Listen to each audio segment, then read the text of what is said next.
अस्सलाम वालेकुम एवरीवन, कैसे हैं? उम्मीद है कि आप सब लोग खैरियत से होंगे। Welcome to my channel learn with JD. जैसा कि आप लोगों को पता है, हमने लेक्चर सीरीज स्टार्ट की हुई थी बिजनेस एडमिनिस्ट्रेशन की। तो हमने कुछ लेक्चर्स कवर किए थे, मार्केटिंग का सेक्शन हमने स्टार्ट किया हुआ था। तो इसका जो आज लेक्चर है हम कवर करेंगे, उसके बाद हमारा मार्केटिंग का जो सेक्शन है वो कंप्लीट हो जाएगा। और उसके बाद फिर हम सप्लाई चेन का सेक्शन स्टार्ट कर देंगे। अगर आप चैनल पर न्यू हैं और चैनल को अभी तक सब्सक्राइब नहीं किया तो चैनल को जरूर सब्सक्राइब करें, ताकि इसके अलावा जो हमने लेक्चर्स अपलोड किए हुए हैं वो भी आप तक पहुंच सकें। और जो न्यू लेक्चर्स अपलोड हों वो भी इजीली आप उनको एक्सेस कर सकें। तो आइए स्टार्ट करते हैं लेक्चर।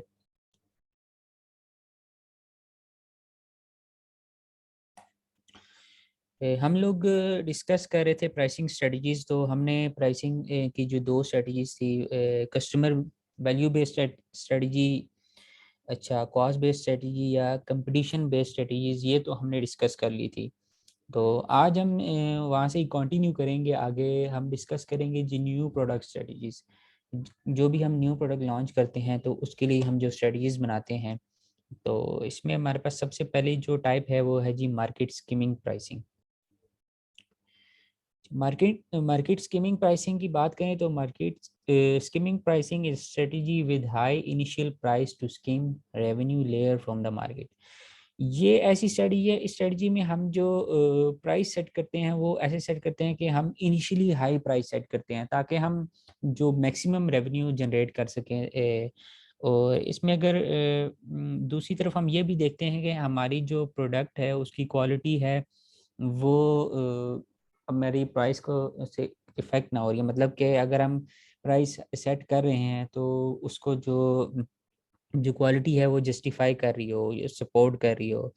और दूसरा ये है कि बायर जो हैं वो इस प्राइस पर उसको इस प्रोडक्ट को परचेज कर रहे हों। अच्छा, उसके अलावा हम ये भी देखते हैं कि जो प्रोडक्शन है, कॉस्ट ऑफ प्रोडक्शन है, वो भी हमें जो है एडवांटेज दे रही है, और इसको जो हमारे हाई प्राइस एडवांटेज है उसको कैंसिल ना कर रही हो। अच्छा, लास्ट नंबर पर हम ये भी देखते हैं कि जो हमारे कंपेटिटर्स हैं, ठीक है, हम ऐसी प्राइस सेट करें कि वो हमारे कंपेटिटर्स जो हैं वो इजीली हमें मतलब हमसे ऊपर ना जा सकें, या हमने जो टारगेट सेट किया हुआ है मार्केट में, हाई प्राइस सेट की हुई है, ठीक है, कस्टमर्स को अट्रैक्ट कर रहे हैं, तो ऐसी प्राइस होनी चाहिए, ऐसी स्ट्रेटजीज होनी चाहिए जिसकी वजह से जो कंपेटिटर है वो मार्केट में इंटर ना हो सके। अच्छा, दूसरे नंबर पे इसमें जो प्राइसिंग स्ट्रेटजी है वो जी market penetration pricing. Market penetration pricing sets a low initial price in order to penetrate the market quickly and deeply to attract a large number of buyers quickly to gain market share। Market skipping तो ये होता है कि हम initially high price set करते हैं ताकि हम मैक्सिमम रेवेन्यू अर्न कर सकें। और जो मार्केट पेनिट्रेशन में होता है इसमें हम शुरू में जो होता है लो प्राइस सेट करते हैं ताकि हम मार्केट को पेनिट्रेट कर सकें, मार्केट को अट्रैक्ट कर सकें, ताकि हम ज़्यादा लोग अट्रैक्ट करें और हम मार्केट शेयर को गेन कर सकें। अच्छा, इसमें देखा जाए तो जो प्रोडक्शन का और डिस्ट्रीब्यूशन का की जो कॉस्ट होता है, मतलब ये कि हम जो रिलेशनशिप देखें अगर प्रोडक्शन का और डिस्ट्रीब्यूशन कॉस्ट का टू सेल्स ग्रोथ, तो ये एक इन्वर्स रिलेशनशिप और होता है। अच्छा, हम लो प्राइस रखते हैं ताकि हम कंपेटिटर्स को मार्केट से उठा सकें। वो मार्केट स्किमिंग में तो ये था कि हम हाई प्राइस रखते हैं और क्वालिटी को मद्देनज़र रखते हुए, ताकि उस हम क्वालिटी भी अच्छी प्रोवाइड करें और हाई प्राइस भी रख रहे हों, तो साथ ये भी देखते हैं कि जो कंपेटिटर है वो मार्केट में ना एंटर हो सके। और दूसरे में ये है कि हम लो प्राइस रखते हैं, ठीक है, ताकि जो कंपेटिटर है वो मार्केट में इंटर ना हो सके। अच्छा, उसमें अगर हम देखें उसके बाद हम देखते हैं जी major types of buying situations. Buying situation में जो हमारे पास मेजर टाइप्स होती हैं, वो पहली है straight rebuy. Straight rebuy is a routine purchase decision such as recorder reorder without any modification. मतलब इसमें हम जो होता है कि रीऑर्डर करते हैं कुछ चीज़ भी, मतलब डेली परचेज की अगर हम बात करें या रूटीन परचेज में जो चीज़ें आती हैं वो स्ट्रेट रीबाय में आती हैं। अच्छा, उसके बाद मॉडिफाइड रीबाय। मॉडिफाइड रीबाय में ये होता है कि हम जो परचेज कर रहे होते हैं ऑलरेडी, ठीक है, उसमें हम बायर को वांट्स को सॉरी जो सेलर है, ठीक है, उससे कोई भी चीज़ न्यू परचेज करेंगे तो उसकी जो ऑलरेडी हम परचेज कर रहे हैं उसकी प्राइस को देख लेंगे, स्पेसिफिकेशन को देखेंगे, टर्म्स एंड कंडीशंस को देखेंगे, या हमने सप्लायर चेंज करना है तो मतलब उसको थोड़ा मॉडिफाई कर लेंगे जो पुराना हम की चीज़ परचेज कर होते हैं। और तीसरे नंबर पर न्यू टास्क। न्यू टास्क में ये होता है कि हम कोई न्यू चीज़ परचेज करते हैं, मतलब न्यू परचेज डिसीजन आ जाता है। इसमें हम पहले हम कोई रिसर्च करते हैं, तो उसके बाद हम कोई न्यू प्रोडक्ट परचेज करते हैं। अच्छा, उसके बाद है जी हमारे पास प्रोडक्ट मिक्स प्राइसिंग स्ट्रेटजी। हमने दो तरह की प्राइसिंग स्ट्रेटजी पहले देखी है। पहले तो ये है कि हम जो होती हैं कॉस्ट और वैल्यू बेस्ड कम प्राइसिंग स्ट्रेटजी। दूसरे नंबर पे हमने न्यू प्रोडक्ट प्राइसिंग स्ट्रेटजीज देखी हैं। अब हम तीसरे नंबर पर देखेंगे प्रोडक्ट मिक्स प्राइसिंग स्ट्रेटजी। इसमें पहले नंबर पर है product line pricing. Product line pricing takes into account the cost difference between product in the line, customer evaluation of their features and competitor prices। अच्छा, इसमें ये होता है कि हम जो प्राइस ऑफर कर रहे होते हैं, ठीक है, तो हम इसमें ये देखते हैं कि हम कोई कॉस्ट डिफरेंट आ रहा है प्रोडक्ट लाइन में, हम प्रोडक्ट इन द लाइन। इसको हम एग्जांपल के थ्रू देख लें तो एग्जांपल इसमें हम ये कोट कर सकते हैं कि कोई भी रेस्टोरेंट्स ऑफर कर रहा है entry with drink and dessert. और दूसरे नंबर पर हम इसमें देखें तो optional product pricing. Optional product pricing takes into account optional और accessory product along with the main product. इसमें ये है कि कुछ जो ऑप्शनल प्रोडक्ट्स ऑफर हो रही होती हैं मेन प्रोडक्ट के साथ। इसकी एग्जांपल तो हम देखें तो इसकी एग्जांपल ये है कि कोई न्यू फ़ोन परचेज करते हैं, ठीक है, तो उसके साथ जो सब्सक्रिप्शंस अटैच होती हैं, ठीक है, इसमें वो इसमें ऑप्शनल में आ जाती हैं। अच्छा, तीसरे नंबर पे captive product pricing. Captive product pricing involves products that must be use along with the main product. इसमें ये देख होती हैं कि मतलब ऐसी प्रोडक्ट्स अटैच की जाती हैं जिनको ज़रूरी होता है परचेज करना या यूज़ करना विद द मेन प्रोडक्ट। अगर इसी एग्जांपल ले तो वो ऐसी है कि प्रिंटर एंड इंक कार्टेज। जो है प्रिंटर का कोई भी लेंगे उसके साथ इंक कार्टेज तो मस्ट है ना, मतलब वो उसके बगैर तो हम कोई प्रिंट ले ही नहीं सकते। तो ये इसकी एग्जांपल होगी। अच्छा, उसके बाद है जी by product pricing. By product pricing refers to product with little और no value produced as a result of the main product.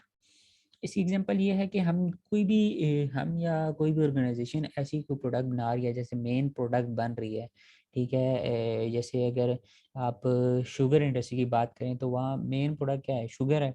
Sugar produce हो रही है, लेकिन जब शुगर प्रोड्यूस करते हुए कुछ जो चीज़ें होती हैं, क्योंकि अब देखो कि पहले गन्ना परचेज होता है, ठीक है, वो इंडस्ट्री में जाता है, ठीक है, वहाँ पर शुगर प्रोड्यूस होती है ना, तो जो स्क्रैप कह लें आप, जो बच जाता है पीछे, ठीक है, वो हमारे एज सच यूज तो नहीं होता मेन प्रोडक्ट में ना, तो वो भी सेल हो जाता है।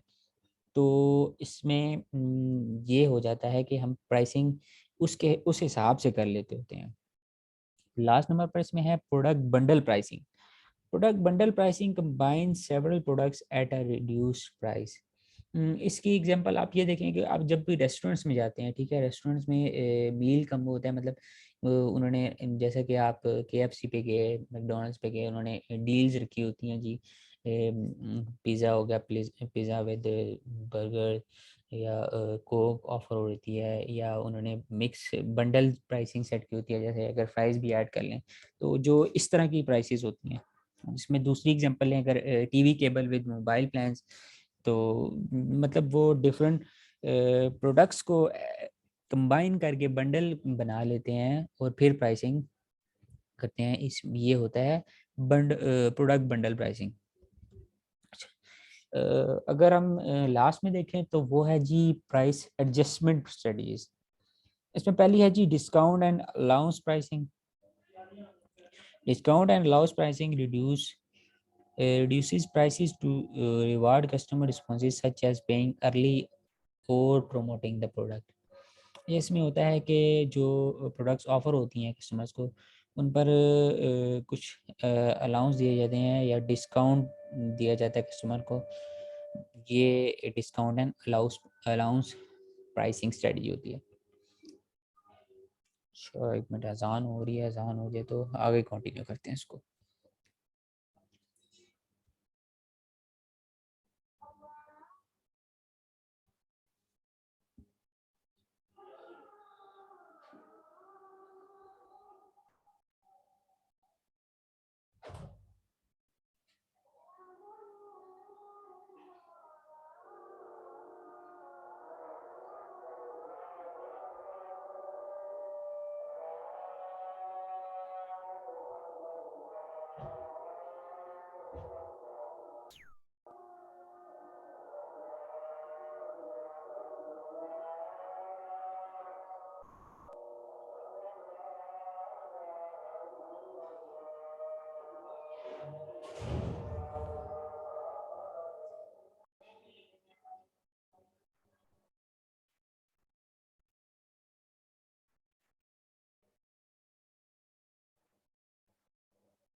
तो इसमें सेकंड नंबर पर है जी segmented pricing. Segmenting pricing is used when a company sells a product at two or more prices, even though the difference is not based on cost. मतलब इसमें यह है कि कंपनीज जो होती हैं प्रोडक्ट को सेल कर रही होती हैं डिफरेंट प्राइसेस पर। ठीक है, अगर इसमें अगर एग्जांपल आपको दें तो इसमें एग्जांपल अगर आप अर्के गुलाब की बात करें तो वो देखें बॉटल्स में भी अगर सेल हो रही हैं तो वो डिफरेंस प्राइस पर सेल हो रही होती है। वो अगर आई ड्रॉप्स की के लिए आप उसको परचेज़ करें तो उधर उसकी और प्राइस आ रही होती है। तो ये है कि मतलब प्रोडक्ट सेम ही होता है, ठीक है, लेकिन वो डिफरेंट पैकिंग्स और डिफरेंट पर्पस के लिए जब सेल हो रही होती हैं तो वो डिफरेंट प्राइस यूज़ कर रहे होते हैं इसमें। Psychological pricing. Psychological pricing occurs when seller consider the psychology of prices and not simply the economics. मतलब इकोनॉमिक्स ऑफ स्केल को नहीं कंसिडर कर रहे होते, वो साइकोलॉजी देख रहे होते हैं। जो कस्टमर्स होते हैं या जो बायर्स होते हैं जो प्रोडक्ट को यूज़ कर रहे होते हैं उनकी साइकोलॉजी को चेक देखते हुए प्राइस सेट करते हैं। अच्छा, फिर इसके बाद आता है जी reference prices. Reference prices are prices that buyers carry in their mind and refer to when looking at a given product. जब भी मतलब ऐसी प्राइसेस होती हैं जो बायर कोई भी न्यू प्रोडक्ट परचेज कर रहे होते हैं तो वो अपनी रेफरेंस यूज़ कर रहे होते हैं। जो पुरानी प्रोडक्ट्स हैं, ठीक है, उनको देख रहे होते हैं, पास में कोई चीज़ उन्होंने परचेज की होती है, या वो करंट प्राइस को देख रहे होते हैं, या वो बाइंग सिचुएशन को देख रहे होते हैं। उस इन सब चीज़ों को रेफरेंस बनाते हुए जो प्राइसेस सेट की जाती हैं वो होती हैं जी रेफरेंस प्राइसेस। उसके बाद है जी promotional pricing. Promotional pricing is when prices are temporary price below the list price or cost to increase demand. ये भी है कि जो डिस्काउंटेड प्राइसेस की तरह ही है ये चीज़, ठीक है। प्रमोशन, अपनी प्रोडक्ट की प्रमोशन के लिए जो स्टार्ट में लो प्राइस सेट की जाती है ताकि जो है हमारी जो डिमांड है वो इंक्रीज हो सके। अच्छा, उसके बाद है जी ज्योग्राफिकल प्राइसिंग। जैसा कि नाम से ज़ाहिर है, इसके geographical pricing is use for customers in different part of the country और द वर्ल्ड। मतलब हम प्राइसेस सेट करते हैं on the basis of the geography of the customer या बायर। अच्छा, उसके बाद है जी dynamic pricing. Dynamic pricing is when prices are adjusted continuously to meet the characteristics and needs of the individual customer and situation। मतलब इसमें prices change हो रही होती हैं पर कस्टमर या बायर, जो जैसे जैसे बायर या कस्टमर चेंज हो रहे होते हैं हम इंडिविजुअली उनको जज करते हुए प्राइस सेट करते हैं। उसके बाद है जी international pricing. International pricing is when prices are set in a specific country based on country specific factors। इसमें यह था कि इंटरनेशनली प्राइसेस सेट हो रही होती हैं on the basis of different countries. अच्छा, कंट्री की लोकेशन को देखा जाता है, उनके जो अदर फैक्टर्स हैं, इकोनॉमिक फैक्टर्स हो गए, पॉलिटिकल फैक्टर्स, वो हर कंट्री के डिफरेंट है, तो फिर उसी कंट्री के मुताबिक प्राइस सेट की जाती है। चलिए, उसके बाद है जी retailing. Retailing includes all the activities in selling products or services directly to final consumers for their personal non-business use। मतलब रिटेलिंग ये है कि हम कोई भी प्रोडक्ट सेल कर रहे हैं या कोई भी सर्विसेज प्रोवाइड कर रहे हैं, वो डायरेक्टली जो कंज्यूमर्स तक पहुंच रही हैं, ठीक है। वो चाहे अपने यूज़ के लिए ले रहे हैं, ठीक है, या किसी नॉन बिजनेस यूज़ के लिए ले रहे हैं, किसी चीज़ के लिए भी परचेज कर रहे हैं, तो इस सारे प्रोसेस को रिटेलिंग कहते हैं। अच्छा, इसके बाद है जी retailers. Retailers are businesses who sales come primarily from retailing. Retails वो होते हैं जो जिनकी जो सेल्स हो रही होती हैं वो प्राइमरी मतलब के वो रिटेलिंग के प्रोसेस से ही आ रहे होते हैं, मतलब वो इस प्रोसेस को यूज़ कर रहे होते हैं, वो प्रोडक्ट्स को सेल कर रहे होते हैं डायरेक्टली किनको, कस्टमर कंज्यूमर्स को, फॉर देयर पर्सनल यूज़ या नॉन बिजनेस यूज़ के लिए। तो उससे जो अर्निंग हासिल कर रहे होते हैं वो होते हैं जी रिटेलर्स। अच्छा, अब हम देखते हैं कि टाइप्स ऑफ रिटेलर्स। अगर रिटेलर्स की टाइप देखें रिलेटिव प्राइसेस की बेसिस पर देखें, तो जो पहले टाइप है वो है जी हमारे पास discount stores. Discount stores sell standard merchandise at lower price by accepting lower margin and selling higher volume. मतलब ये ऐसे जो रिटेल स्टोर्स होते हैं जो जो प्रोडक्ट्स को या कोई भी सर्विसेज हैं वो प्रोवाइड कर रहे होते हैं लो प्राइसेस पर, ताकि वो अपने जो हैं सेल्स का मार्जिन है वो उसको इंक्रीज कर सकें। इन्होंने प्रॉफिट मार्जिन बहुत कम रखा होता है, मतलब डिस्काउंट्स ही होते हैं। दूसरे नंबर पर है जी independent off price retailers. either are owned and run by entrepreneurs or are division of larger retailer corporations। ये इंडिपेंडेंट भी हो सकते हैं, कुछ एंटरप्रेन्योर इनको रन कर रहे होते हैं, ठीक है, या किसी जो ऑर्गेनाइजेशन होती हैं, बड़ी कॉरपोरेशन होती हैं, उनकी एज अ डिवीजन भी काम कर रहे होते हैं। तीसरे नंबर पर है जी off price retailers. Buy at less than regular wholesale prices and charge customer less than the retail price. Off price retailer मतलब ये भी एक डिस्काउंट की दूसरी कैटेगरी आ जाती है कि ये ठीक है, लेस कॉस्ट पे परचेज कर रहे होते हैं होलसेलर से, और ये कस्टमर्स को भी कम चार्ज कर रहे होते हैं, और जो रिटेल प्राइस मेंशन होती है उससे कम चार्ज कर रहे होते हैं। तो ये है कि ऑफ प्राइस रिटेलर्स होते हैं ये लोग। अच्छा, इसके बाद है जी factory outlets. Factory outlets are producers operated stores. The link on this slide is to a primarily factory outlet mall। ये स्लाइड गलत ऐड हो गया है। मतलब इसमें यही है कि जो फैक्ट्री आउटलेट्स होते हैं, ठीक है, ये इनको ऑपरेट्स कौन कर रहे होता है, इनको ऑपरेट कर रहे होते हैं जी जो फैक्ट्री के मतलब किसी फैक्ट्री में कोई प्रोडक्ट प्रोड्यूस हो रहा है। अगर आप ऐसे टेक्सटाइल की फैक्ट्री की बात करें, ठीक है, टेक्सटाइल मिल है जी, वो क्या बना रही है, कुछ चादरें बना रहे हैं या कोई भी वो क्लॉथ्स बना रहे हैं, ठीक है, तो उनका जो अपना स्टोर होता है, उनका जहाँ पर वो उनके जो फैक्ट्री के जो एम्प्लॉयज़ हैं वो उसको ऑपरेट कर रहे होते हैं, तो ये एक फैक्ट्री आउटलेट की एग्जांपल में आ जाता है।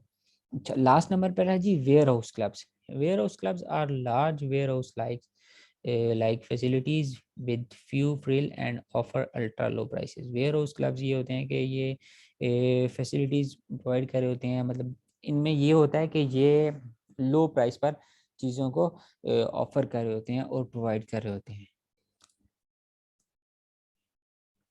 उसके बाद हम जो अगर टाइप्स देखें, टाइप्स रिटेलर की टाइप्स देखें ऑर्गेनाइजेशनल अप्रोच के लिहाज से, तो पहले नंबर पर है जी corporate chain. Corporate chains are two or more outlets that are commonly owned and controlled. Size allow them to buy in large quantities at lower prices and gain promotional economies.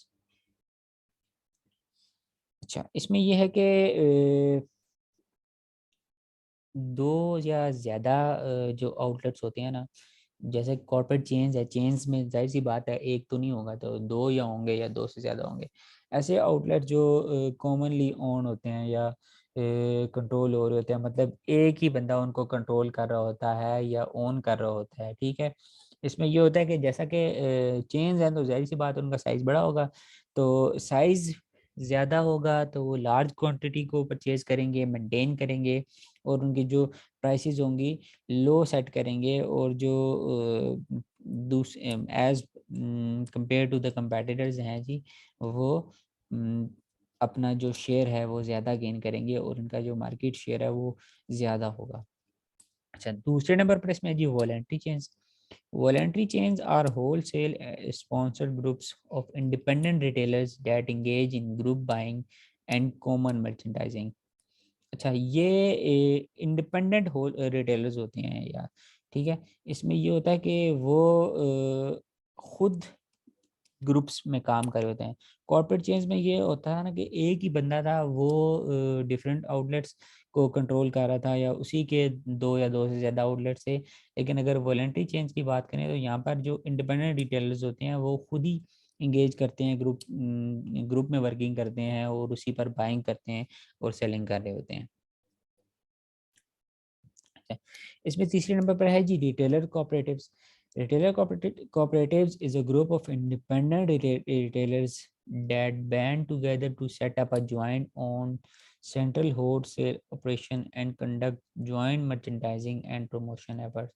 इसमें भी ये है कि retailers cooperatives, cooperatives ये है कि cooperate करना, तो रिटेलर कोऑपरेटिव्स ये कि ये भी इंडिपेंडेंट्स होते हैं, इंडिपेंडेंट रिटेलर्स होते हैं, ठीक है।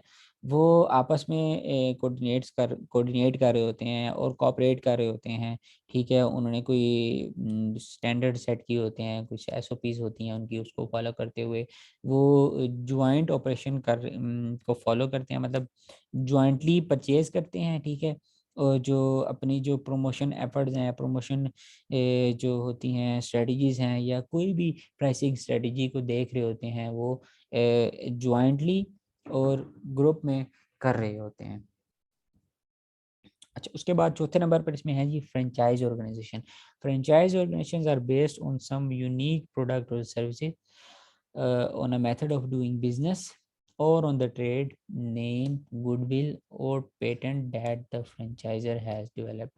इसमें ये जैसा कि अभी हमारे पास होती हैं टेलीकम्युनिकेशन की बात कर लें, जिसमें हमारे पास यूफोन, जैज़, वारिद हो गया, ठीक है। उसके अलावा बैंक्स की बात करें तो ये जो इनकी डिफरेंट ब्रांचेस ओपन हुई होती हैं, ये फ्रेंचाइज तो कोई बंदा परचेज कर लेता है, मेन जो ऑर्गेनाइजेशन होती है उनका ट्रेड नेम या गुडविल या पेटेंट को यूज़ कर रहा होता है और अपना बिजनेस रन कर रहा होता है।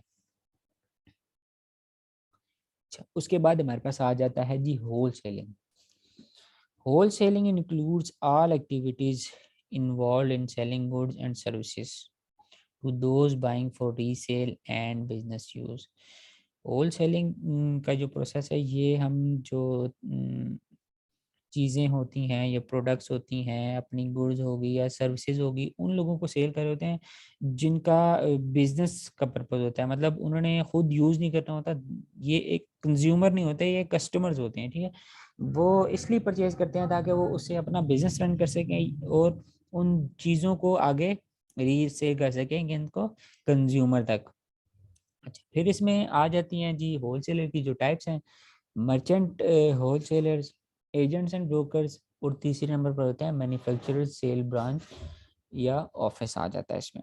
अच्छा, पहले नंबर पर हम मर्चेंट होलसेलर की बात करें तो ये लार्ज ग्रुप्स होते हैं होलसेलर के। इनमें क्या क्या चीज़ आ जाती है, full service wholesalers who provide a full set of services, और दूसरे नंबर पर हैं जी limited services wholesalers who provide few services and specialized function. Merchant wholesaler देख रहे हैं हम तो ये है कि ये लार्ज ग्रुप्स होते हैं, लार्ज होलसेलर होते हैं, मतलब ये ज़्यादा बल्क में चीज़ें परचेज कर रहे होते हैं और आगे उनको रीसेल कर रहे होते हैं। तो इसमें भी दो टाइप्स आगे कौन सी होगी, पहली फुल सर्विस होलसेलर्स और दूसरी है लिमिटेड सर्विसेज ऑप्शन।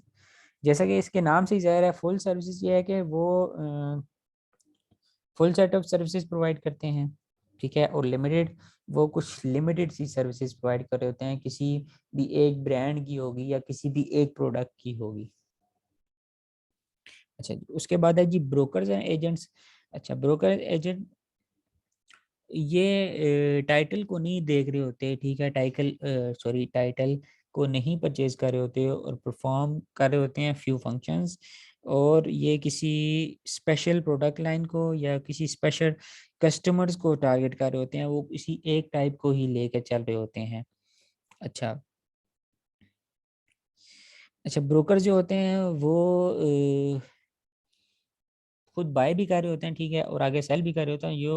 ये एट अ टाइम बायर भी और सेलर भी एक्ट कर रहे होते हैं, और ये असिस्ट कर रहे होते हैं नेगोशिएशन पर। इनकी जो ट्रांजैक्शन होती हैं वो नेगोशिएशन पर बेस कर रही होती हैं। और जो एजेंट्स होते हैं, ठीक है, वो किसको रिप्रेजेंट कर रहे होते हैं, बायर्स और सेलर। मतलब ये एजेंट्स और ब्रोकर्स इस तरह देख लें, अगर स्टॉक एक्सचेंज का किसी का इत्तेफाक हो, उस वहाँ गया हो, वहाँ उन्होंने कोई शेयर्स परचेज किए हो, तो वहाँ पर ब्रोकर्स होते हैं, वो एज अ ब्रोकर एक्ट कर रहे होते हैं। तो वो भी एक होल वो भी एक होलसेलर की टाइप हो जाती है। अच्छा, तीसरे नंबर पर इसमें आता है कि manufacturer sale branches and offices. तो ये एक फॉर्म ऑफ होल सेलिंग है, जिसमें सेलर्स और बायर खुद ही जो चीज़ें होती हैं वो आगे सेल कर रहे होते हैं, इंस्टेड ऑफ कोई इंडिपेंडेंट होल सेलर है। जैसे पहले तो ये था ना, जो मर्चेंट होल सेलर हैं, ब्रोकर्स हैं, तो वो एज अ मीडिएटरी एक्ट कर रहे होते हैं ना, ठीक है। लेकिन जो थर्ड टाइप है, manufacturers sales branches and offices, इसमें मैन्युफैक्चरर्स जो खुद होती हैं, खुद जो कंपनी है मैन्युफैक्चर कर रही है कोई भी प्रोडक्ट या कोई सर्विसेज प्रोवाइड कर रही है, तो उनकी अपनी ब्रांचेज होती हैं या उनके ऑफिस होती हैं, वहाँ पर वो चीज़ों को आगे सेल कर रहे होते हैं। इसके बाद हम देखते हैं जी the promotion mix integrated marketing communication strategy. The promotion mix integrated marketing communication strategy, इसमें अगर हम देखें तो इसमें जो हमारे पास चीज़ें हैं वो ये हैं कि जो हम कोई भी प्रमोशन मिक्स यूज़ कर रहे होते हैं, या जो मार्केटिंग के लिए जो अपनी कम्युनिकेशन स्ट्रेटजीज यूज़ कर रहे होते हैं, तो वो कौन कौन सी होती हैं। तो सबसे पहले नंबर पर है जी एडवर्टाइजिंग। एडवर्टाइजिंग की हम बात करें तो ये हम ऐसी स्ट्रेटजी है, इसमें हम जो टेक्निक्स यूज़ कर रहे होते हैं अपनी प्रोडक्ट को प्रमोट करने के लिए, ठीक है, और उसको अपने कंज्यूमर के माइंड में तक लेकर जाने के लिए, ताकि वो हमारी प्रोडक्ट परचेज करे। तो ये एक टेक्निक है जिसमें जो कि एक पेड फॉर्म की टेक्निक होती है। इसमें अब आप एडवर्टाइज कर रहे होते हैं अपने प्रोडक्ट को डिफरेंट चैनल्स के थ्रू। दूसरे नंबर पर है जी पर्सनल सेलिंग। पर्सनल सेलिंग की बात करें तो इसमें जो होते हैं ना, ऑर्गेनाइजेशंस होती हैं या जो भी कंपनी या कोई भी बंदा अपनी प्रोडक्ट या सर्विसेज प्रोवाइड कर रहा होता है, वो खुद उसकी प्रमोशन कर रहा होता है। इसमें ट्रेड शोज़ भी आ जाते हैं, या अपनी जो सेल्स की प्रेजेंटेशंस होती हैं, ठीक है, उनके थ्रू जो मार्केटिंग की जाती है, ठीक है, वो जो टूल यूज़ किया जाता है एज ए कम्युनिकेशन, उसको कहते हैं पर्सनल सेलिंग। तीसरे नंबर पर हम देखें तो सेल्स प्रमोशन। सेल्स प्रमोशन में जो हम अपनी कम्युनिकेशन कर रहे होते हैं या इंटीग्रेटेड मार्केटिंग कम्युनिकेशन स्ट्रेटजी जो यूज़ कर रहे होते हैं, इसमें ये होता है कि हम डिस्काउंट्स दे रहे होते हैं, कूपन्स प्रोवाइड कर रहे होते हैं, जिसकी वजह से हम अपनी जो सेल्स को होते हैं प्रमोट कर रहे होते हैं। अच्छा, इसमें है चौथे नंबर पर पब्लिक रिलेशंस। पब्लिक रिलेशंस में यह है कि आप इसमें स्पॉन्सरशिप ले रहे होते हैं, ठीक है, स्पॉन्सरशिप कर रहे होते, सॉरी, ले नहीं होते, स्पॉन्सरशिप कर रहे होते हैं, ठीक है। आप अपने जो पब्लिक रिलेशंस हैं, लोगों के साथ रिलेशनशिप बिल्ड कर रहे होते हैं in the form of sponsorship हो गया या कोई प्रेस रिलीज हो गया। तो ये इसमें हम लोगों के साथ रिलेशनशिप बिल्ड करे होते हैं, ताकि इन लॉन्गर रन हमारी जो मार्केट वैल्यू है वो इंक्रीज हो सके। अच्छा, इसमें लास्ट पर है जी डायरेक्ट मार्केटिंग। डायरेक्ट मार्केटिंग में ये होता है कि आप खुद से मार्केटिंग कर रहे होते हैं, डायरेक्ट कंज्यूमर को टारगेट कर रहे होते हैं। इसमें इसकी एग्जांपल में टेली मार्केटिंग आ जाता है या कैटलॉग्स आ जाती हैं। टेली मार्केटिंग में आप देखें तो जो आजकल सोशल मीडिया यूज़ हो रहा है, आप फेसबुक की बात करें, इंस्टाग्राम की बात करें, यूट्यूब की बात करें, तो इनके थ्रू जो आपकी आप मार्केटिंग कर रहे होते हैं अपने प्रोडक्ट की, उसको कहते हैं डायरेक्ट मार्केटिंग। अच्छा, उसके बाद है जी steps in developing effective marketing communications. तो हमारे पास जो स्टेप्स होते हैं जो हम इफेक्टिव मार्केटिंग कम्युनिकेशन को किस डेवलप कर सकें, तो उनमें सबसे पहले नंबर पर आते हैं आइडेंटिफाई द टारगेट ऑडियंस। सबसे पहले तो हमने ये आइडेंटिफाई करना होता है कि हम हमारी टारगेट ऑडियंस क्या है, ठीक है। अच्छा, तो ये भी हमें पता होना चाहिए कि हमने क्या बात करनी है, ठीक है, हम कैसे बात करेंगे, हमने ये बात कब करनी है, या इस बात को हमने कब कोट करना है, और इसके अलावा ये है कि कौन ये बात आगे करेगा या कौन ये जो इंफॉर्मेशन है डिलीवर करेगा। दूसरे नंबर पर डिटरमाइन द कम्युनिकेशन ऑब्जेक्टिव्स। हम ऑब्जेक्टिव्स को डिफाइन कर लेते हैं कि हमारा जो है जी ऑब्जेक्टिव क्या है इस कम्युनिकेशन का। हमने क्या अचीव करना है, हमने अपनी सेल्स को इंक्रीज करना है, मार्केट वैल्यू को गेन करनी है, या किसी प्रोडक्ट की इंफॉर्मेशन देनी है, तो ये हमारा कम्युनिकेशन ऑब्जेक्टिव होता है, हम इसको डिटरमाइन करते हैं। तीसरे नंबर पर आता है design the message. Design the message के हमने जो एक्चुअली चीज़ जो आगे पहुंचानी है लोगों तक, कस्टमर्स तक या दूसरे लोगों तक, वो हम उसको डिज़ाइन कर लेते हैं। और इसमें हम AIDA मॉडल होता है, इसको हम इंश्योर करते हैं कि ये चीज़ फुलफिल हो रही है।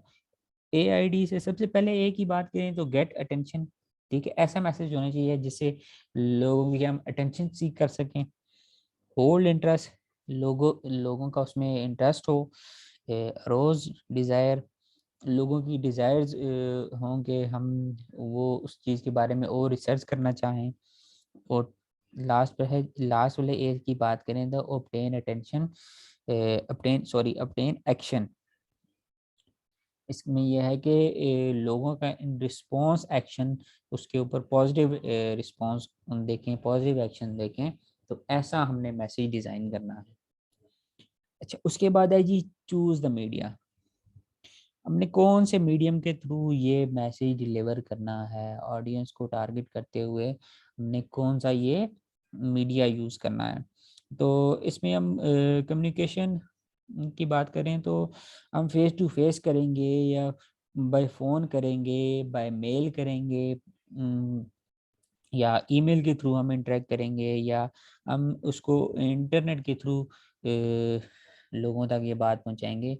इसमें ये सारी चीज़ें आ जाती हैं। उसके बाद लास्ट नंबर पर इसमें आता है जी, लास्ट होना के बंदा सेकंड लास्ट के इसको सेकंड लास्ट ये है कि select the message source. Message source ये है कि हम किस सोर्स को यूज़ करेंगे कि जो ऑडियंस को ये मैसेज हमारा डिलीवर करे, ठीक है। ये यानी कि जिसका ज़्यादा इफ़ेक्ट हो ऑडियंस पर। हम इसकी एग्जांपल को इस तरह ले लें जिस तरह हम देखते हैं, हम कमर्शियल्स देखते हैं, ठीक है, या फ़ोन्स का ऐड होगा, या कोई भी प्रोडक्ट होगी आप देखते हैं, तो उसमें सेलिब्रिटीज़ होती हैं, डिफरेंट प्रोफेशनल्स होते हैं। अगर क्रिकेट की बात करें तो क्रिकेट के रिलेटेड कोई भी एडवर्टाइजमेंट आती है तो वो ज़्यादातर क्रिकेटर ऐड दे रहे होते हैं। उसी तरह कोई फ़ोन की होगी तो वो सेलिब्रिटीज़ को यूज़ किया जाता है, उनको शो किया जाता है वो उस प्रोडक्ट को यूज़ कर रहे हैं। इसकी वजह से हमारा जो मेन टारगेट है वो अचीव हो जाता है। और लास्ट पर जो होता है, हम कलेक्टिंग फीडबैक। हम फीडबैक ज़रूरी कलेक्ट करते हैं, क्योंकि देखिए हमने कोई भी फॉर्मल या इफ प्रोसेस को यूज़ किया है, ठीक है, हमने पहले आइडेंटिफाई किया ऑडियंस को, ठीक है, फिर ऑब्जेक्टिव सेट किया, फिर हमने मैसेज को डिज़ाइन किया, फिर हमने मीडिया चूज़ किया, फिर हमने ये चूज़ किया कि कौन इस सोर्स होगा इस मैसेज की। तो इस प्रोसेस को कंप्लीट करने में हमारा कुछ टाइम लगा है, हमारी रिसोर्सेज लगी हैं। तो हमने लास्ट में अपना फीडबैक ज़रूर लेना है, क्योंकि हमें ये तो पता लगे हमने इतनी ज़्यादा कॉस्ट लगाई है या हमने टाइम लगाया है, तो हमें इसका पॉजिटिव रिज़ल्ट मिला भी है या नहीं मिला। तो ये थी जी हमारे पास मार्केटिंग के जो टॉपिक्स रह गए थे। हमने कोशिश की है कि तकरीबन सारे ही टॉपिक्स कवर हो जाएं।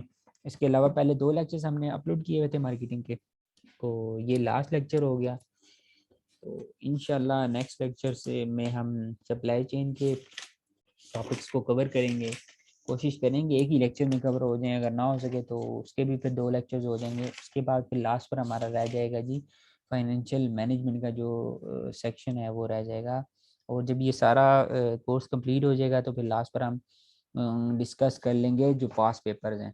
हम रिसेंट जो पास पेपर है 2021 वाला पहले वो डिस्कस कर लेंगे, उसके बाद फिर 2020 वाला, तो इसी तरह हम कंटिन्यू कर लेंगे। और बाकी अगर आपको वीडियो पसंद आई है तो चैनल को जरूर सब्सक्राइब कीजिएगा और बेल आइकन को प्रेस कीजिएगा ताकि मज़ीद आने वाली वीडियोस आप तक पहुंच सकें। थैंक यू एंड अल्लाह हाफिज़।